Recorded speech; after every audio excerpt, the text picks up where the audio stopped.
চলতি বছরে পবিত্র হজের জন্য বাংলাদেশ থেকে পরিচালিত সব ফ্লাইট সফলভাবে সম্পন্ন হয়েছে। নিবন্ধিত সব হজযাত্রী ইতোমধ্যে সৌদি আরব পৌঁছেছেন বলে জানিয়েছেন ধর্ম মন্ত্রণালয়। 22 মে ধর্ম মন্ত্রণালয়ের হজ পোর্টালের আইটি হেল্প ডেস্ক প্রতিদিনের বুলেটিনে এ তথ্য নিশ্চিত করা হয়।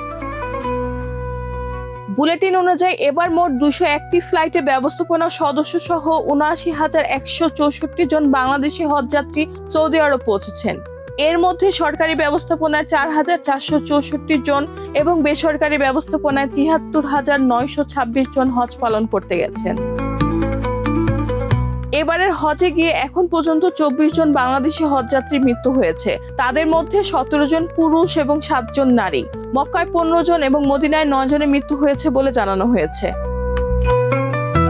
ধর্ম মন্ত্রণালয় জানিয়েছে, পবিত্র হজ পালন শেষে আগামী 30 মে ফিরতি ফ্লাইট শুরু হবে, যা চলবে আগামী 30 জুন পর্যন্ত। রেহানা বেগম, প্রজন্ম 24।